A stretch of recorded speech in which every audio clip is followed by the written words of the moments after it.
لا إله إلا الله.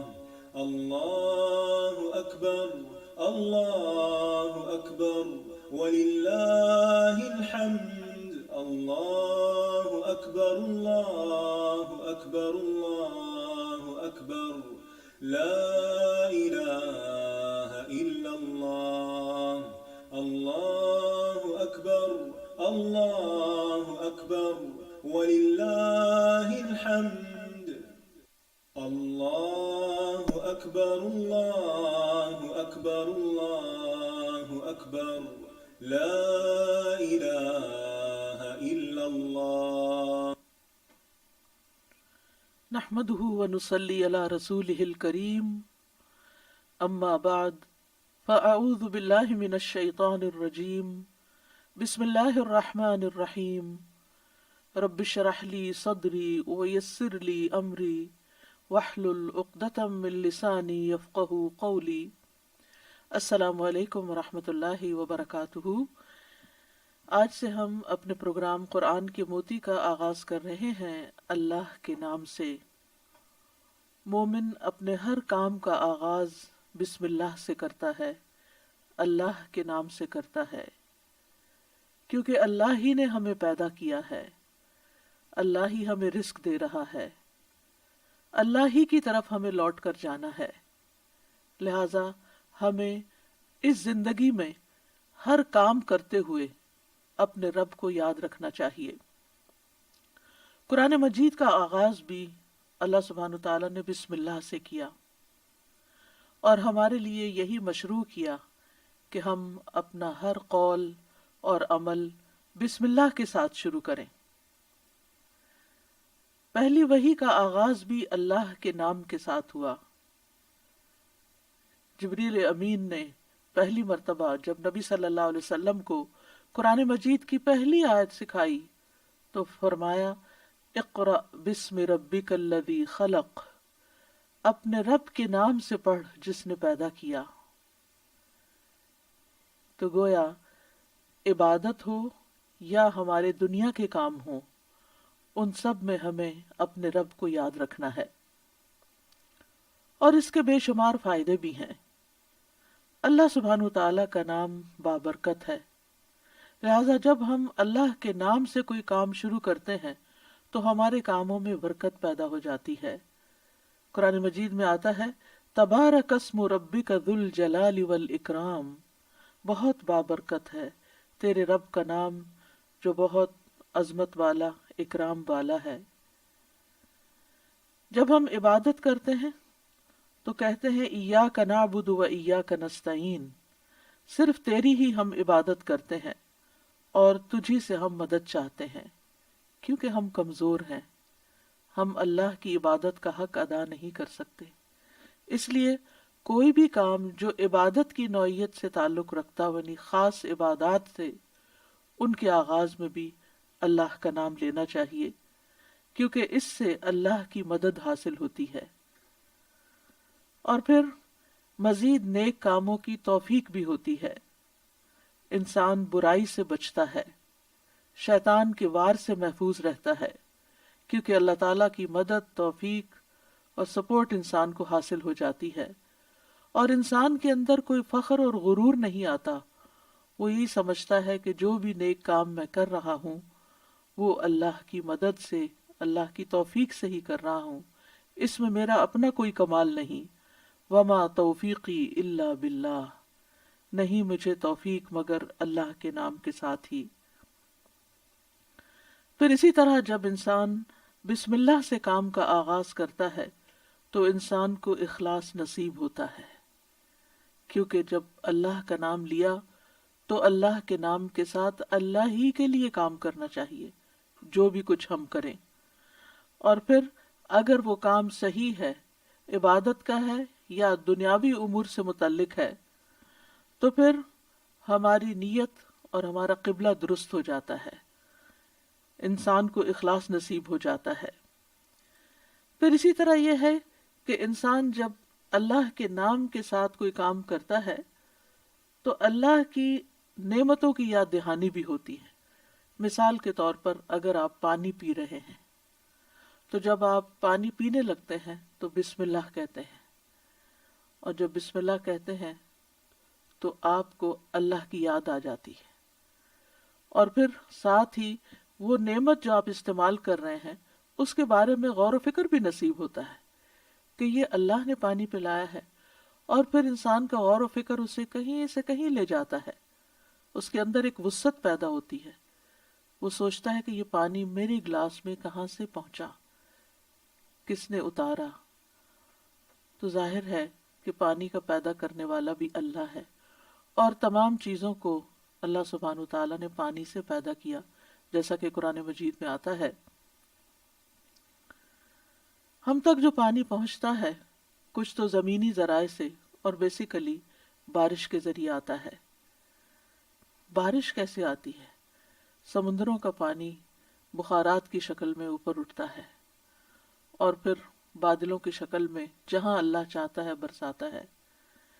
جب بادل برستے ہیں یا برف پڑتی ہے تو پہاڑوں کی چوٹیوں پر اور مختلف جگہوں پر یا تو پانی جم جاتا ہے یا پھر ندی نالوں کی شکل میں، دریاؤں کی شکل میں بہنے لگتا ہے، اور کچھ پانی رس کر زمین کے اندر چلا جاتا ہے، چشموں کی شکل اختیار کر لیتا ہے، اور پھر مختلف ذرائع سے ہوتے ہوتے وہ ہم تک پہنچتا ہے جسے ہم پیتے ہیں، اور جب پیتے ہیں تو پھر اللہ کا شکر ادا کرتے ہیں اور آخر میں الحمدللہ کہتے ہیں۔ لیکن اگر اتنے اہتمام کے ساتھ جو پانی میرے گلاس میں پہنچا اس کو میں نے اللہ کو یاد کیے بغیر، نعمت دینے والے کا نام لیے بغیر ہی اس کو پی لیا، تو اس سے بڑھ کر ناشکری کیا ہو سکتی ہے۔ پھر اسی طرح اگر انسان کھانا کھاتا ہے اور اللہ کا نام لیتا ہے تو وہ ضرور سوچتا ہے کہ کیا جو کچھ میں کھا رہا ہوں یہ اللہ کی مرضی کے مطابق بھی ہے یا نہیں، حلال ہے یا حرام ہے، اور پھر کس طریقے سے میں اس کو کھا رہا ہوں اور کس طریقے سے میں نے اس کو کمایا ہے یا مجھ تک پہنچا ہے، ان ساری چیزوں پر بھی غور و فکر ہونے لگتا ہے۔ تو گویا بسم اللہ پڑھنا بار بار انسان کو اللہ کی یاد دلاتا ہے، اور اس طرح انسان اللہ کی اطاعت کی طرف مائل ہوتا ہے، اللہ کی دی ہوئی نعمتوں کو اللہ کی رضا میں استعمال کرتا ہے، اور اللہ کو یاد کرتے ہوئے اللہ کا قرب حاصل کر لیتا ہے۔ یعنی جب ہر کام کے شروع میں جب ہم اٹھتے بیٹھتے چلتے پھرتے ہم اللہ کا نام لیتے ہیں تو اس طرح ہمیں اللہ سبحانہ تعالیٰ کا قرب نصیب ہوتا ہے، اور ہمارے دنیا کے کام بھی عبادت بن جاتے ہیں کیونکہ وہ اللہ کی مرضی کے مطابق اللہ کی رضا کے لیے ہوتے ہیں، اور اس طرح دنیا میں بھی کاموں کے اندر برکت پیدا ہوتی ہے، سہولت پیدا ہوتی ہے، اللہ کی مدد شامل حال ہوتی ہے، اور آخرت میں بھی یہ عمل فائدہ دیتا ہے، اور انسان کے اندر کوئی تکبر و غرور پیدا نہیں ہوتا۔ وہ سوچتا ہے کہ جو کچھ مجھے ملا ہے یہ اللہ کا فضل ہے۔ پھر ہم دیکھتے ہیں کہ انبیاء کا طریقہ بھی یہی رہا ہے۔ نوح علیہ السلام کے بارے میں آتا ہے کہ جب وہ کشتی پر سوار ہوئے تو انہوں نے دعا پڑھی، اس کا آغاز بھی بسم اللہ سے کیا، بسم اللہ مجریہا و مرساہا۔ اسی طرح سلیمان علیہ السلام نے ملکہ سبا کو جو خط لکھا اس کے آغاز میں بھی بسم اللہ لکھا۔ پھر اسی طرح ہم دیکھتے ہیں کہ نبی صلی اللہ علیہ وسلم متعدد مقامات پر بسم اللہ کی تعلیم دیتے ہیں، جس کے بارے میں آگے ہم متعدد احادیث میں دیکھیں گے کہ کس طرح آپ صلی اللہ علیہ وسلم کی زندگی کا ایک اہم حصہ تھا بسم اللہ پڑھنا، اور جس کام کا آغاز اچھا ہو جائے اس کا انجام بھی اچھا ہوتا ہے۔ قرآن مجید کا آغاز بھی بسم اللہ کے ساتھ ہو رہا ہے، اور بسم اللہ قرآن مجید کی ایک مستقل آیت ہے، یعنی یہ کہ سورۃ الفاتحہ یہ کسی اور سورت میں داخل نہیں ہے، ہر سورت کے شروع میں اسے الگ آیت کے طور پر لکھا گیا ہے، اور اس میں ہم دیکھتے ہیں کہ سورۃ التوبہ جو ہے اس سے پہلے بسم اللہ نہیں ہے، کیونکہ بسم اللہ سے امان حاصل ہوتی ہے، اور سورۃ التوبہ کے شروع میں امان سے یعنی کہ مشرکین کو امان سے نکالا جا رہا ہے، بری ذمہ کیا جا رہا ہے۔ تو بہرحال آغاز ہوتا ہے قرآن مجید کا بسم اللہ الرحمن الرحیم کے ساتھ، یعنی میں اللہ کی مدد طلب کرتے ہوئے اپنی قرات کو اللہ کے نام سے شروع کرتا ہوں۔ اور پھر اس میں اللہ سبحانہ تعالیٰ کے نام اللہ کے علاوہ دو صفات کا ذکر ہے۔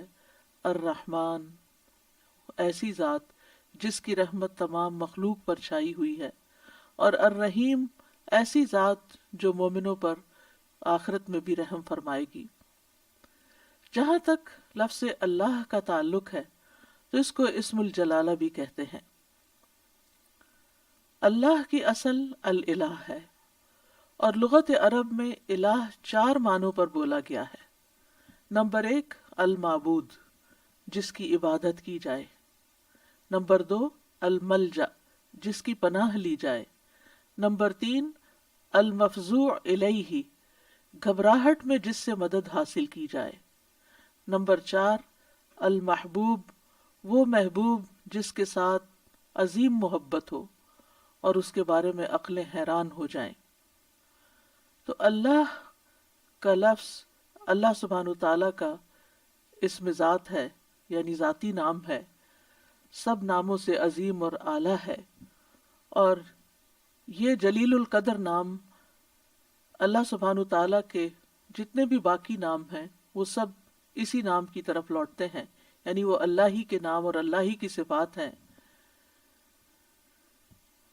اور اس کو امام غزالی کہتے ہیں کہ یہ اللہ تعالیٰ کے ناموں میں سے سب سے زیادہ عظیم نام ہے، کیونکہ یہ اس ذات الہی پر دلالت کرتا ہے جو تمام صفات الہیہ کو جمع کرنے والی ہے، یہاں تک کہ کوئی بھی صفت اس سے جدا اور علیحدہ نہیں ہو سکتی۔ یعنی اللہ تعالیٰ کے جتنے بھی باقی اچھے اچھے نام ہیں وہ سب اللہ ہی کے نام ہیں۔ وَلِلَّهِ الْأَسْمَاءُ الْحُسْنَى، کہ اللہ ہی کے لیے ہیں اچھے اچھے نام۔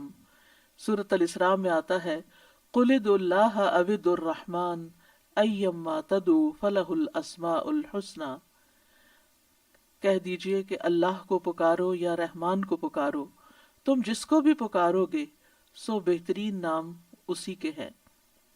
اسی طرح سورۃ الحشر میں آتا ہے هُوَ اللَّهُ الْخَالِقُ الْبَارِئُ الْمُصَوِّرُ لَهُ الْأَسْمَاءُ الْحُسْنَى، وہ اللہ ہی ہے جو خاکہ بنانے والا ہے، گھڑنے ڈھالنے والا ہے، صورت بنا دینے والا ہے، سب اچھے اچھے نام اسی کے ہیں۔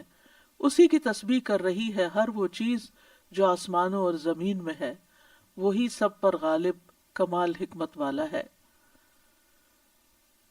تو اس لیے بہت ضروری ہے کہ جب ہم بسم اللہ مختلف مقامات پر کہتے ہیں تو ہمیں اللہ کی پہچان بھی ہونی چاہیے۔ اللہ سبحانہ تعالیٰ کو پہچاننا بھی ضروری ہے، اور اس کی پہچان اس کی نشانیوں کے ساتھ بھی ہوتی ہے جو کائنات میں پھیلی ہوئی ہیں، اس کی پہچان اس کی کتاب کے ذریعے بھی ہوتی ہے، اور اس کی پہچان نبی صلی اللہ علیہ وسلم نے بھی کروائی ہے۔ لہٰذا اگر ہم اللہ تعالیٰ کو پہچانیں گے تو ہم صحیح طور پر پورے شعور کے ساتھ بسم اللہ ادا کریں گے۔ بلحجیم قبیلے کے ایک آدمی سے روایت ہے، وہ کہتے ہیں کہ میں نے پوچھا ہے اللہ کے رسول آپ کن چیزوں کی دعوت دیتے ہیں؟ نبی صلی اللہ علیہ وسلم نے فرمایا میں اس اللہ کی طرف دعوت دیتا ہوں جو یکتا ہے۔ قال ادعو الی اللہ وحدہ، وہ اللہ کون ہے؟ اللہ وہ اللہ کہ جب تم پر کوئی مصیبت آتی ہے اور تم اسے پکارتے ہو تو وہ تمہاری مصیبت دور کر دیتا ہے، اور جب تم کسی بیابان اور جنگل میں راستہ بھول جاؤ اور اس سے دعا کرو تو وہ تمہیں واپس پہنچا دیتا ہے، جب تم قحط سالی میں مبتلا ہوتے ہو اور اس سے دعا کرتے ہو تو وہ پیداوار ظاہر کر دیتا ہے، یعنی تمہارے سب کام وہی بناتا ہے۔ لیکن یہاں خاص طور پر اس آیت کے اندر، یعنی بسم اللہ الرحمن الرحیم کے اندر، اللہ سبحانہ تعالیٰ نے اپنا جو تعارف کرایا ہے، اپنی جو پہچان کرائی ہے، وہ اپنی صفت رحمت کے ساتھ کروائی ہے کہ کون ہے اللہ؟ وہ جو بے حد مہربان، بہت ہی زیادہ مہربان۔ الرحمن فعلان کے وزن پر مبالغے کا صیغہ ہے کہ جو بہت ہی زیادہ، یعنی انسان کی عقل اس کو کمپریہنڈ کر ہی نہیں سکتی کہ وہ کتنا مہربان ہے۔ اور پھر مزید اسی صفت سے، صفت رحمت ہی سے الرحیم کا لفظ آیا کہ جو بار بار رحم کرنے والا ہے. لہذا اللہ سبحانہ تعالی وہی ہے جو اپنی رحمتیں نچھاور کرتا ہے، اور رحمت کا مطلب ہے نرمی اور شفقت کرنے والا. گویا اللہ سبحانہ تعالیٰ کی صفات میں اللہ تعالیٰ کے اپنے بندوں کے ساتھ، اپنی مخلوق کے ساتھ معاملہ کرنے میں نرمی اور شفقت ہے. اور رحمان اور رحیم دونوں صفات اللہ ہی کی ہیں، دونوں نام اللہ ہی کے ہیں، لیکن دونوں میں تھوڑا فرق ہے. رحمان ایسی رحمت والا جس کی رحمت دنیا کی تمام مخلوقات کو اور آخرت میں مومنوں کو بھی شامل ہے، یعنی یہ رحمت عام ہے. اور اسی نام سے اللہ سبحانہ تعالیٰ نے اپنے آپ کی پہچان کروائی کہ الرحمن علی العرش استویٰ، وہ بے حد رحم فرمانے والا عرش پر بلند ہوا. اور رحیم سے مراد ایسی رحمت والا کہ جو قیامت کے دن صرف مومنوں کے لیے ہوگی. اور ہم جانتے ہیں کہ اللہ سبحانہ تعالیٰ کی رحمت کے 100 حصے ہیں، جس میں سے صرف ایک حصہ دنیا میں اتارا ہے، باقی اللہ سبحانہ تعالیٰ نے آخرت کے لیے، یعنی اس کی باقی رحمتیں 99 جو ہیں وہ آخرت کے لیے ہیں، جس کی بنا پر وہ بندوں کی بخشش فرمائے گا. یہاں دونوں ناموں کو اکٹھا کیوں کیا گیا ہے؟ اللہ سبحانہ تعالیٰ کے دونوں نام الرحمن اور رحیم کا مل کر آنا اللہ سبحانہ تعالیٰ کی رحمت کے مزید کمال کو بیان کرتا ہے. اور اس کے بارے میں ابن القیم رحمہ اللہ کہتے ہیں کہ جہاں تک الرحمن اور رحیم دونوں ناموں کو جمع کرنے کا تعلق ہے تو اس کا معنی ان دونوں معنوں سے اچھا ہے جو معنی ان کے الگ الگ بیان کیے جاتے ہیں، یعنی وہ مزید جمع ہو جاتا ہے. اور وہ یہ ہے کہ الرحمن اللہ کی قائم صفت پر دلالت کرتا ہے، اور لفظ الرحیم اللہ کی مخلوق پہ کی جانے والی رحمت سے تعلق رکھتا ہے. پس نام اللہ یعنی پہلا نام جو ہے اللہ کی ذاتی صفت یعنی ذاتی صفت رحمت پہ دلالت کرتا ہے، اور دوسرا نام اللہ کے فعل پر دلالت کرتا ہے کہ اللہ اپنی رحمت کے ساتھ مخلوق پر رحم فرماتا ہے. اور ابن قیم یہ بھی کہتے ہیں کہ ان دونوں صفات کو جمع کرنے کا یہ فائدہ ہے کہ اللہ نے دنیا میں جلد اور آخرت میں بعد میں واقع ہونے والی رحمت کی خبر دی ہے، اور اللہ کی خاص اور عام رحمت کے متعلق خبر دی گئی ہے. اور اللہ کی رحمت اس کے غضب پر غالب ہے. ابو ہریرہ کہتے ہیں کہ رسول اللہ صلی اللہ علیہ وسلم نے فرمایا، جب اللہ مخلوق کو پیدا کر چکا تو اس نے اپنی کتاب لوح محفوظ میں لکھا جو اس کے پاس عرش پر موجود ہے کہ میری رحمت میرے غضب پر غالب ہے. اور اس کی رحمت بہت وسیع ہے. قرآن مجید میں آتا ہے وَرَحْمَتِي وَسِعَتْ كُلَّ شَيْءٍ، میری رحمت نے ہر چیز کو گھیر رکھا ہے. کوئی اس کو مانتا ہے یا نہیں مانتا، اس کی عبادت کرتا ہے یا نہیں کرتا، تو ہم جتنے بھی دنیا میں لوگ چل پھر رہے ہیں، سخت نافرمانیاں کرتے ہیں، لیکن اس کے باوجود وہ ہمیں جینے کی مہلت دیتا ہے، رزق دیتا ہے، ہمارے کام سنوارتا ہے، ہمیں مشکلات سے بچاتا ہے. تو اللہ کے یہ دونوں نام جو ہیں، یہ انسان کو اگر ان کی پہچان ہو جائے تو ہر غم اور پریشانی اس کی دور ہو جائے. کیونکہ ہر تکلیف میں، ہر مشکل میں اگر انسان یہ یاد کر لے کہ میرا رب بڑا ہی مہربان ہے، بڑی ہی رحمت فرمانے والا ہے، تو انسان کی پریشانی دور ہو جائے کہ وہ ہے کوئی جو میری مشکل آسان کر سکتا ہے، اور وہ اپنی رحمت فرمائے گا اور ضرور کر دے گا. تو ہمیں ہر کام سے پہلے بسم اللہ پڑھنی چاہیے، کیونکہ اللہ سبحانہ تعالیٰ کا نام لینے والا کامیاب ہوتا ہے. اور جیسے کہ قرآن مجید میں آتا ہے قد افلح من تزکا وذکر اسم ربہ فصلی، بے شک کامیاب ہو گیا جو پاک ہوا اور اس نے اپنے رب کا نام یاد کیا. یعنی رب کا یہ نام لینا کامیابی کی علامت ہے، کامیابی کی ضمانت ہے. اور پھر نماز پڑھی، یعنی اس آیت کا ترجمہ جو ہے. اور صبح و شام خاص طور پر اللہ کا نام لینا چاہیے. سورۃ الانسان میں آتا ہے وَاذْكُرِ اسْمَ رَبِّكَ بُكْرَةً وَأَصِيلًا، اور اپنے رب کا نام صبح اور پچھلے پہر یاد کیا کرو. تو بہرحال اللہ کا نام لینا برکت کا سبب ہے. ایک شخص نے نبی صلی اللہ علیہ وسلم سے کہا، ہم کھانا تو کھاتے ہیں لیکن ہم سیر نہیں ہوتے، ہمارا پیٹ نہیں بھرتا۔ آپ نے فرمایا شاید تم الگ الگ کھاتے ہو، اپنے کھانے پہ جمع ہو جایا کرو اور کھانے کے وقت اللہ کا نام لیا کرو، وہ تمہارے لیے اس کھانے میں برکت ڈال دے گا۔ یعنی یہ مطلب یہ ہے کہ اگر تھوڑا بھی ہوگا تو تمہارا پیٹ بھر جائے گا اور تمہاری بھوک مٹ جائے گی۔ اسی طرح اللہ کا نام لینے سے انسان کو ہر طرح کی حفاظت بھی ملتی ہے۔ جابر بن عبداللہ سے مروی ہے کہ رسول اللہ صلی اللہ علیہ وسلم نے فرمایا، جب رات کا آغاز ہو یا جب شام ہو جائے تو اپنے بچوں کو روک لو، گھر سے باہر نہ نکلنے دو، کیونکہ اس وقت شیاطین پھیل جاتے ہیں۔ پھر جب رات کی ایک گھڑی گزر جائے تو انہیں چھوڑ دو اور دروازے بند کر لو، اس وقت اللہ کا نام لو، کیونکہ شیطان بند دروازے نہیں کھول سکتا۔ اللہ کا نام لے کر اپنے مشکیزوں کا منہ باندھو، اللہ کا نام لے کر اپنے برتنوں کو ڈھک دو، خواہ کسی چیز کو چوڑائی میں رکھ کر ہی اس کو ڈھکو، اور اپنے چراغ سونے سے پہلے بجھا دیا کرو۔ تو اس سے کیا پتہ چلتا ہے کہ رات کو آخری کام جو کر رہا ہوتا ہے انسان، چاہے کیسی ہی تھکاوٹ کیوں نہ ہو، یہ کام وہ ہیں جو تقریباً سب لوگ کرتے ہیں، تو ان سب چیزوں پر بھی بسم اللہ پڑھنی چاہیے، اس وقت بھی اللہ کا نام لینا چاہیے۔ پھر اسی طرح اللہ کا نام لینے سے انسان اچانک پہنچنے والی مصیبت سے بھی محفوظ رہتا ہے۔ عثمان بن عفان کہتے ہیں، میں نے رسول اللہ صلی اللہ علیہ وسلم سے سنا، آپ فرماتے تھے، جس نے شام کو 3 بار یہ دعا پڑھ لی اسے صبح تک کوئی اچانک مصیبت نہیں آئے گی، کوئی اچانک مصیبت نہیں آئے گی۔ یعنی اس کا مطلب نہیں کہ دوسری آ جائے گی، یعنی ایک دم کسی قسم کی پریشانی اس کو لاحق نہیں ہوگی۔ اور وہ دعا ہے، بسم اللہ الذی لا یضر مع اسمہ شیء فی الارض ولا فی السماء وہو السمیع العلیم۔ اللہ کے نام سے، وہ ذات کہ اس کے نام سے کوئی چیز زمین میں ہو یا آسمان میں نقصان نہیں دے سکتی، اور وہ خوب سنتا ہے اور خوب جانتا ہے۔ اور جس نے صبح کے وقت یہ دعا پڑھ لی اسے شام تک کوئی اچانک مصیبت نہیں آئے گی، اور جب شام کو کوئی پڑھ لے تو صبح کے وقت صبح تک اس کو پریشانی نہیں ہوگی۔ اسی طرح اگر انسان بسم اللہ نہیں پڑھتا تو یاد رکھیے کہ بسم اللہ نہ پڑھنے کا نقصان یہ ہے۔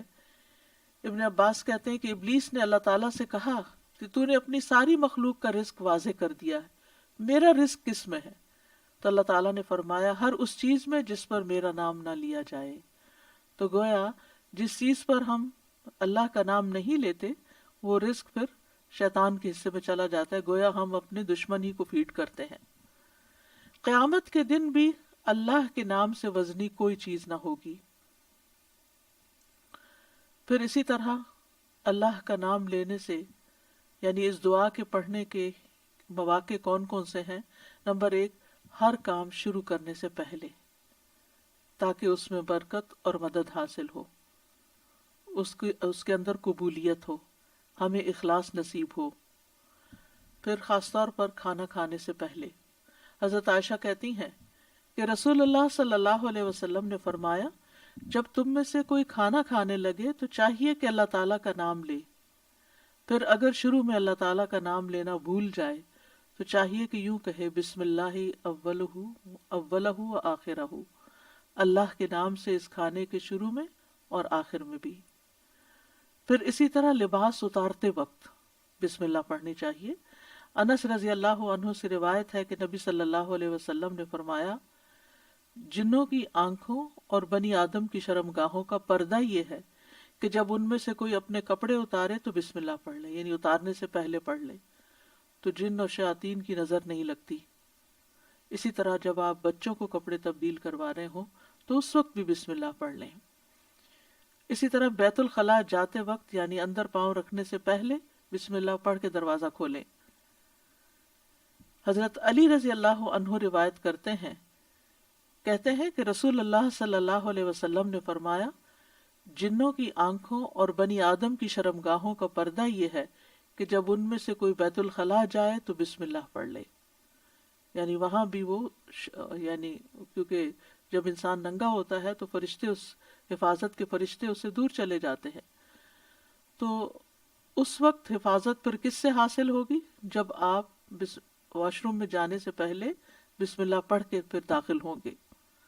اسی طرح وضو سے پہلے ابو ہریرہ کہتے ہیں کہ رسول اللہ صلی اللہ علیہ وسلم نے فرمایا لا صلاۃ لمن لا وضوء لہ ولا وضوء لمن لم یذکر اسم اللہ تعالی علیہ، کہ جس کا وضو نہیں اس کی نماز نہیں، اور جو شخص وضو کے شروع میں اللہ تعالیٰ کا نام نہ لے اس کا وضو نہیں۔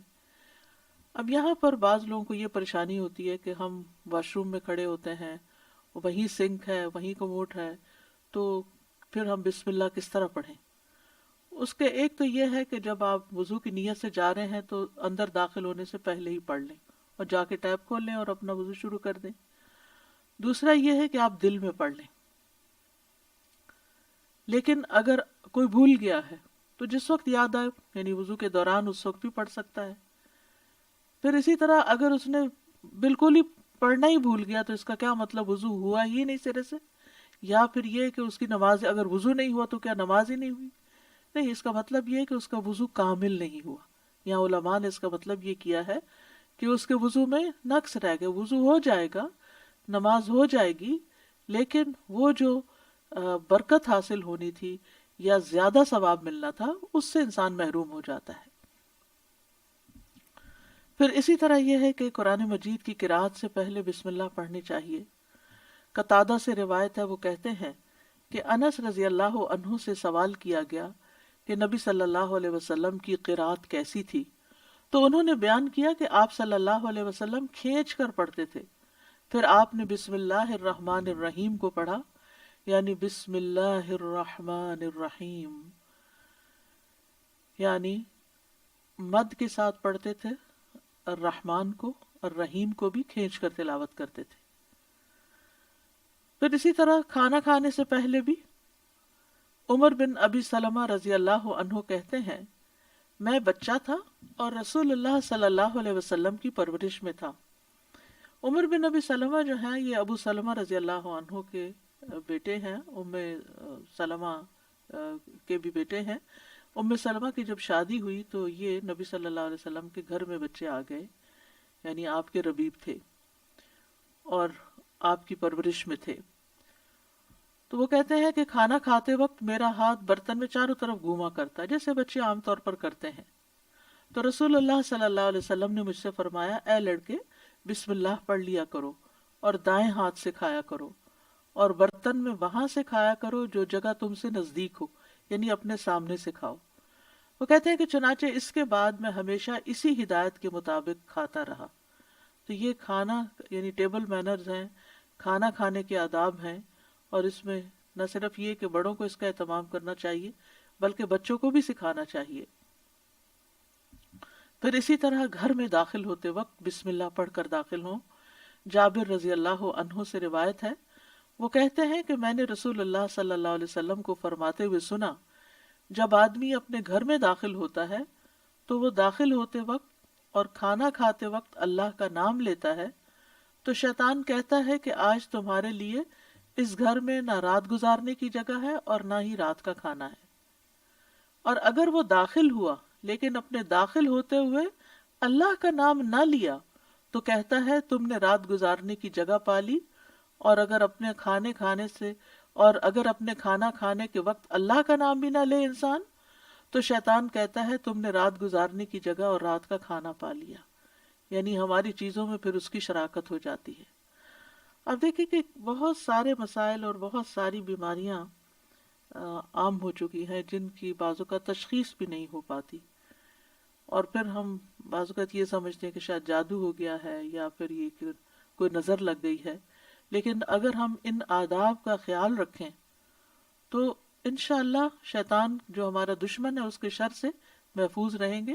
نہ صرف یہ کہ خود اپنے لیے بلکہ اپنے گھر والوں کے لیے بھی ان کو تعلیم بھی دیں اور ان کو یاد دہانی بھی کرائیں، اور ان کی پروٹیکشن کا انشاءاللہ بہترین سر و سامان ہوگا۔ اسی طرح رات کو سونے سے پہلے بسم اللہ پڑھ کر بستر جھاڑنا چاہیے۔ رسول اللہ صلی اللہ علیہ وسلم نے فرمایا، صحیح مسلم کی روایت ہے، جب تم میں سے کوئی اپنے بستر پر جائے تو اسے چاہیے کہ وہ اپنے تہبند کا کونا پکڑے اور اس سے اپنا بستر جھاڑ لے، اور بسم اللہ پڑھ لے، کیونکہ وہ نہیں جانتا کہ کون اس کے بعد اس کے بستر پر آیا. یہ بات بڑی اہم ہے کہ کون، وہ نہیں جانتا. تو اس سے یعنی کہ صرف انسان نہیں بلکہ جن ملکوں کے اندر بچھو، کیڑے مکوڑے عام گھومتے پھرتے ہیں اور خاص طور پر گرمیوں کے موسم میں نکل آتے ہیں، یہ لوگ کھلی چھت میں یا کھلی فضا میں سوتے ہیں، تو بازو کا چارپائیاں سارا دن وہیں بچھی رہتی ہیں، تو معلوم نہیں کہ بستر کے اندر یا بیڈ کے اندر کون سی ایسی چیز گھس گئی کہ جس کو جھاڑنے سے وہ نکل جائے گی. دوسرا یہ کہ بعض اوقات یہ جو ہمارے سارا دن بنے ہوئے بستر رہتے ہیں، تو اس کے بارے میں علماء کہتے ہیں کہ بعض اوقات جنات بھی ان پہ آ کر لیٹ جاتے ہیں. تو کئی لوگوں کو بری بری خوابیں آتی ہیں، رات کو ان کی نیند ڈسٹرب رہتی ہے. لیکن اگر آپ یہ مسنون عمل کریں تو ایسی چیزوں میں کمی واقع ہو جاتی ہے. تو یہاں پر نبی صلی اللہ علیہ وسلم نے تہبند کا کونا فرمایا. آپ کوئی بھی کپڑا لے سکتے ہیں، کوئی ٹاول لے سکتے ہیں، اپنا دوپٹے کا ہی کونا پکڑ کے ایک اس سے جھاڑ دیں. اور یہ بھی کہا جاتا ہے کہ ہم جب ایک رات سوتے ہیں تو وہ ڈیڈ سیلز جو ہوتے ہیں وہ بستر پر ہی رہ جاتے ہیں، اور وہ بھی کئی بیماریوں کا باعث بنتے ہیں جب وہ بستر پر ہی لگے رہتے ہیں اور ان کو جھاڑا نہیں جاتا. تو بہرحال گرد و غبار ہو یا ڈیڈ سیلز ہوں یا کیڑے مکوڑے ہوں یا کچھ بھی نہ ہو، تب بھی نبی صلی اللہ علیہ وسلم نے جو طریقہ سکھایا ہے اس پر عمل کرنا چاہیے. اسی طرح جب آپ صلی اللہ علیہ وسلم اپنے بستر پر تشریف لے جاتے تو فرماتے اللہم بسمک احیا و اموت، یعنی اس وقت بھی بسم اللہ پڑھتے. اے اللہ تیرے نام کے ساتھ میں زندہ ہوتا ہوں اور تیرے نام کے ساتھ میں مرتا ہوں. اسی طرح سوار ہوتے وقت بھی بسم اللہ پڑھنا چاہیے. ابو لاس الخزائی رضی اللہ عنہ سے مروی ہے، کہتے ہیں کہ رسول اللہ صلی اللہ علیہ وسلم نے ہمیں حج کے لیے صدقہ کے اونٹوں میں سے ایک کمزور اونٹ پہ سوار کیا. تو ہم نے عرض کیا یا رسول اللہ، ہمیں لگتا ہے یہ اپنی کمزوری کے سبب ہمارا بوجھ نہیں اٹھا سکے گا. تو آپ صلی اللہ علیہ وسلم نے فرمایا ہر اونٹ کی کوہان پر ایک شیطان ہوتا ہے، جب تم اس پر سوار ہونے لگو تو اللہ کا نام لے کر سوار ہو جیسا کہ تمہیں حکم دیا گیا، پھر اسے اپنے قابو میں کر لو، اللہ اسے سواری کے قابل کر دے گا. اور آج کے دور میں بھی بہت سے لوگ اونٹوں پہ سوار ہوتے ہیں، گھوڑوں پہ سوار ہوتے ہیں، اور گاڑیاں تو خیر عام ہیں. تو اس کا یہ مطلب نہیں کہ صرف جب اونٹ پر ہی سوار ہوں تو بسم اللہ پڑھیں. گاڑی پر سوار ہوتے ہوئے، دروازہ کھولتے ہوئے، سیٹ پہ بیٹھتے ہوئے، گاڑی سٹارٹ کرتے ہوئے اگر سوچے کہ بسم اللہ کہنے میں وقت کتنا لگتا ہے، 2 لفظ ہی تو کہنے ہوتے ہیں، لیکن اللہ کی مدد شامل حال ہو جاتی، انسان نقصان سے بچ جاتا ہے، وہ سفر محفوظ ہو جاتا ہے. اسی طرح تکلیف کے وقت بھی بسم اللہ کہنا چاہیے. جابر رضی اللہ عنہ کہتے ہیں جب غزوہ احد میں طلحہ رضی اللہ عنہ کی انگلی کٹ گئی تو انہوں نے کہا، یعنی جیسے ہم تکلیف یا درد کے وقت کرتے ہیں، تو رسول اللہ صلی اللہ علیہ وسلم نے فرمایا اگر تم بسم اللہ کہتے تو فرشتے تمہیں اٹھا لیتے، اس حال میں کہ لوگ تمہیں دیکھ رہے ہوتے. اسی طرح اگر کسی جگہ پر درد ہو رہی ہو تو بسم اللہ سے اللہ کا نام لے کر دم کرنا چاہیے. صحیح مسلم میں آتا ہے عثمان بن ابو العاص ثقفی رضی اللہ عنہ سے روایت ہے کہ انہوں نے رسول اللہ صلی اللہ علیہ وسلم سے درد کی شکایت کی جسے وہ اپنے جسم میں محسوس کیا کرتے تھے جب سے وہ مسلمان ہوئے. تو رسول اللہ صلی اللہ علیہ وسلم نے ان سے فرمایا اپنا ہاتھ اس جگہ رکھو جہاں تم اپنے جسم سے درد محسوس کرتے ہو اور 3 بار بسم اللہ کہو. یعنی اس حدیث سے یہ پتہ چلتا ہے کہ جہاں شدت زیادہ ہو، تکلیف وغیرہ کی، وہاں بسم اللہ کو ریپیٹ بھی کیا جا سکتا ہے. 3 مرتبہ بسم اللہ کہو اور 7 مرتبہ یہ پڑھو اعوذ باللہ و قدرتہ من شر ما اجد و احاذر، میں اللہ کی ذات اور اس کی قدرت سے ہر اس چیز سے پناہ مانگتا ہوں جسے میں محسوس کرتا ہوں اور جس سے میں خوف کرتا ہوں. تو آپ خود بھی اور بچوں کو بھی یہ دعا سکھا دیں، کہیں چوٹ لگ جائے، کہیں درد ہو رہا ہو، اور بعض اوقات ایسے لا علاج مرض ہوتے ہیں کہ تکلیف ہوتی ہے لیکن ڈائگنوز نہیں ہوتی، تو اللہ کے نام سے انسان مدد حاصل کرتا رہے اللہ کی، تو ایسی تکلیفیں دور ہو جاتی ہیں. اور پورے یقین کے ساتھ یہ کرنا چاہیے، اور وہ تمام چیزیں جو نبی صلی اللہ علیہ وسلم نے سکھائیں وہ سنت زندہ بھی کرنی چاہیے، اور یہ یقین رکھتے ہوئے کہ یہ سب کچھ وحی کے ذریعے آپ کو بتایا گیا تھا، یعنی آپ نے اپنی خواہش نفس سے یہ باتیں نہیں سکھائیں یا کوئی تیر تکے سے نہیں بتائیں، بلکہ آپ کو سکھائی گئی تھی۔ اسی طرح ہم دیکھتے ہیں کہ جب آپ بیمار ہوئے تو جبریل علیہ السلام آپ کی خدمت میں تشریف لائے اور فرمایا اے محمد آپ بیمار ہو گئے ہیں؟ آپ صلی اللہ علیہ وسلم نے فرمایا ہاں۔ جبریل علیہ السلام نے فرمایا بسم اللہ ارقیک من کل شیء یؤذیک من شر کل نفس او عین او حاسد اللہ یشفیک بسم اللہ ارقیک، اور یوں بھی روایت میں آتا ہے او عین حاسد اللہ یشفیک بسم اللہ ارقیک، میں آپ کو اللہ کے نام سے دم کرتا ہوں، آپ کو تکلیف دینے والی ہر چیز سے، ہر جان یا ہر آنکھ یا حاسد کے شر سے اللہ آپ کو شفا دے، میں آپ کو اللہ کے نام سے دم کرتا ہوں۔ تو اس میں آپ دیکھیے کہ ہر تکلیف دینے والی چیز سے، بعض اوقات انسان کھانا ہی ایسا کھا لیتا ہے کہ جس سے بیمار پڑ جاتا ہے، یا کوئی ایسا خواب دیکھ لیتا ہے کہ جس کو پریشان کرتا ہے، سٹریس میں ڈال دیتا ہے اور اس سے انسان بیمار ہو جاتا ہے، یا اسی طرح بعض لوگوں کی نظر لگ جاتی ہے، بعض لوگوں کا حسد ہوتا ہے۔ تو ان سب بیماریوں کو جو ہم جانتے ہیں اور جن کی روٹ کاز ہمیں معلوم ہی نہیں، ان سب کے لیے بھی بہترین دم ہے جو جبریل علیہ السلام نے خود نبی صلی اللہ علیہ وسلم پر کیا۔ تو اس لیے ان چھوٹی چھوٹی دعاؤں کو ہمیں یاد کر لینا چاہیے۔ اگر یاد کرنے میں مشکل ہوتی ہے، بعض لوگوں کا حافظہ کمزور ہوتا ہے، تو پھر یہ رقیہ آپ لکھ کے بھی اپنے پاس رکھ سکتے ہیں اور اپنے گھر والوں کو، اپنے پیاروں کو خود دم کر سکتے ہیں۔ اسی طرح آپ دیکھیے کہ ہم بستری کے وقت بھی بسم اللہ کا حکم ہے، یعنی اس سے یہ پتہ چلتا ہے کہ چاہے آپ نماز پڑھ رہے ہیں یا قرآن پڑھ رہے ہیں یا پھر عین دنیا کے کوئی کام کر رہے ہیں، تو آپ بسم اللہ سے ان کا آغاز کریں۔ ابن عباس کہتے ہیں، اور وہ اس حدیث کو نبی صلی اللہ علیہ وسلم تک پہنچاتے ہیں کہ آپ نے فرمایا جب تم میں سے کوئی اپنی بیوی کے پاس آئے تو کہے بسم اللہ اللہم جنبنا الشیطان وجنب الشیطان ما رزقتنا، اللہ کے نام کے ساتھ اے اللہ ہمیں شیطان سے بچا اور شیطان کو اس چیز سے دور رکھ جو اس کے نتیجے میں تو ہمیں عطا فرمائے۔ یہ دعا پڑھنے کے بعد میاں بیوی کو جو اولاد ملے گی اسے شیطان نقصان نہیں پہنچا سکتا، یعنی اتنا فائدہ ہے اس دعا کا۔ یعنی عین اس وقت بھی اللہ کے نام کو، اللہ کی یاد کو نہیں بھولنا چاہیے۔ پھر اسی طرح جانور ذبح کرتے وقت قرآن مجید میں آتا ہے وَالْبُدْنَ جَعَلْنَاهَا لَكُم مِّن شَعَائِرِ اللَّهِ لَكُمْ فِيهَا خَيْرٌ فَاذْكُرُوا اسْمَ اللَّهِ عَلَيْهَا صَوَافَّ، اور قربانی کے بڑے جانور ہم نے انہیں تمہارے لیے اللہ کی نشانیوں سے بنایا، یعنی اللہ کی نشانیاں ہیں، تمہارے لیے ان میں بڑی خیر ہے، سو ان پر اللہ کا نام لو، اس حال میں کہ گھٹنا بندھے کھڑے ہوں، یعنی اونٹوں پر۔ اور اس کا مطلب نہیں کہ صرف اونٹوں پر، بلکہ آپ صلی اللہ علیہ وسلم نے ایک مرتبہ سینگوں والے مینڈھوں کی قربانی دی تو آپ اپنے ہاتھ سے انہیں ذبح کر رہے تھے، اور صحابی کہتے ہیں کہ حضرت انس میں نے دیکھا آپ نے ان کے رخسار پر قدم رکھا ہوا تھا، آپ نے بسم اللہ پڑھی اور تکبیر کہی، بسم اللہ اللہ اکبر۔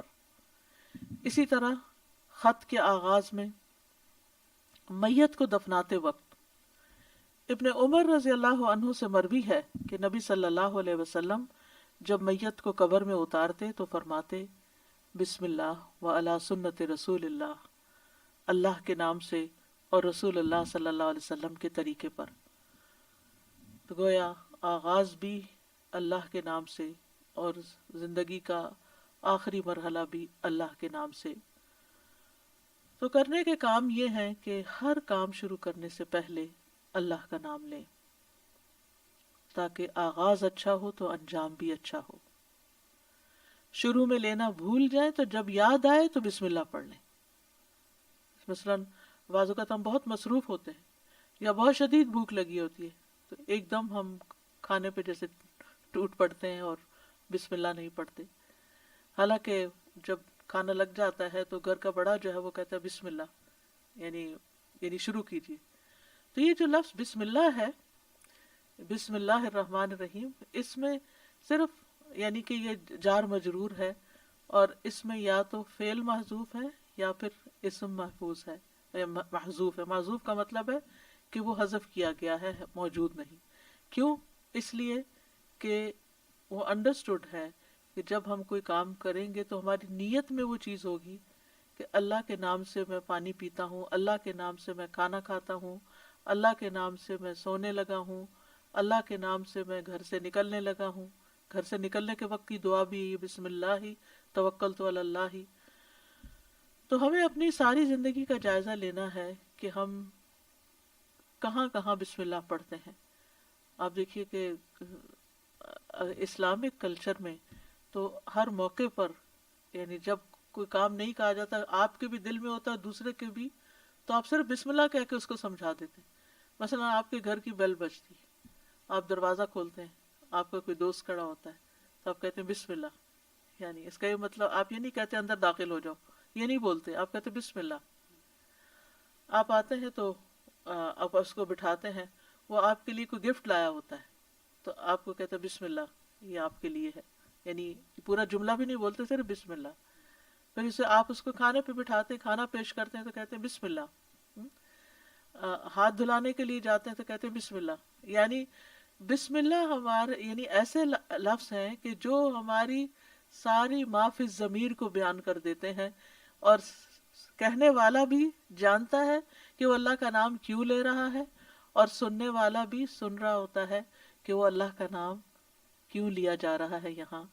تو اس لیے ہر کام شروع کرنے سے پہلے یعنی اپنا اس میں ایکشن جو ہے وہ ہڈن ہے، وہ دل میں ہے آپ کے، لیکن بس اللہ کا نام لینا برکت کا باعث ہوگا. تو اللہ کے نام کی برکتیں حاصل کریں، حسرتوں سے بچیں. اٹھتے بیٹھتے یعنی آپ بیٹھنے لگے ہیں کہیں تو بسم اللہ پڑھ کے بیٹھ جائیں، وہاں سے اٹھنے لگے ہیں تو بسم اللہ پڑھ لیں.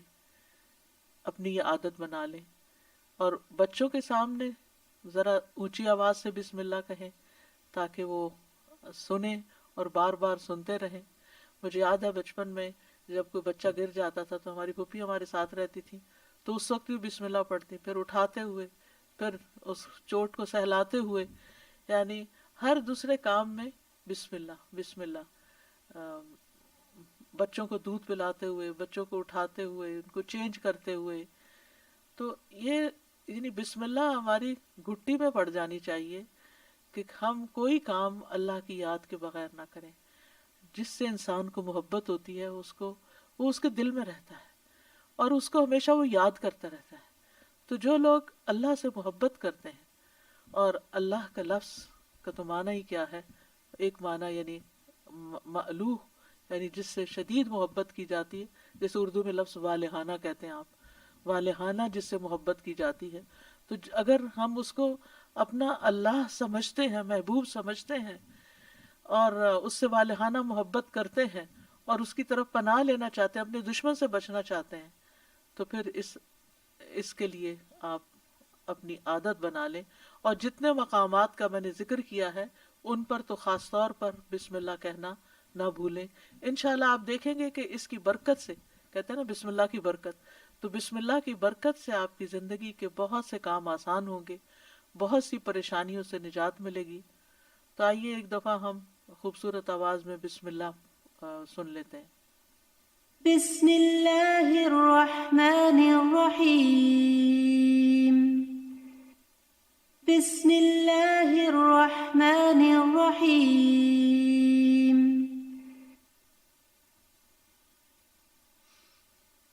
بسم اللہ الرحمن الرحیم. اور اسی کے ساتھ ہی بسم اللہ الرحمن الرحیم. اس کے ساتھ ہی میں آپ سے اجازت لیتی ہوں. انشاءاللہ اب دورہ قرآن کا وقت ہو گیا ہے. جو لوگ الہدیٰ لائیو پر ہیں وہ فیس بک پر یا زوم پر چلے جائیں، اور انشاءاللہ فیس بک اور یوٹیوب اور زوم پر انشاءاللہ دورہ قرآن پیش کیا جائے گا. اور کل انشاءاللہ اسی وقت 2 بجے پھر آپ کے ساتھ دوسرے پارے سے ایک آیت کا انتخاب کر کے آپ کے ساتھ بات چیت ہوگی. اس وقت تک کے لیے آپ سب کو اللہ کی حفاظت میں دیتی ہوں. اللہ سبحانہ و تعالی ہمارا یہ رمضان کا مہینہ، کیونکہ یہ رمضان اسپیشل ہے، رمضان کے سلسلے کی ایک کڑی ہے، اور اس وجہ سے اس کو رکھا گیا ہے، یعنی ہر پارے سے صرف ایک آیت کو سلیکٹ کیا گیا ہے تاکہ ہم ایک آیت کو سمجھ بھی جائیں اور اس کو اپنی زندگی میں لے آئیں، تاکہ ہمارا علم ہم پر بوجھ نہ ہو، ہمارے لیے عمل کرنا آسان ہو۔ یعنی کبھی یہ روایت رہی کہ ایک دن میں ایک سپارہ پورا پڑھ لیا جائے، کبھی تیز بارش ہوتی ہے، اور کبھی ایک دن میں بس ایک آیت ہی سمجھ لی جائے۔ تو اصل مقصد کیا ہے؟ تدبر اور عمل، کہ ہم غور و فکر بھی کریں اور اس کے ساتھ ساتھ عمل بھی کریں۔ وآخر دعوانا ان الحمد للہ رب العالمین، سبحانک اللہم و بحمدک، اشہد ان لا الہ الا انت، استغفرک و اتوب الیک۔ السلام علیکم ورحمۃ اللہ وبرکاتہ۔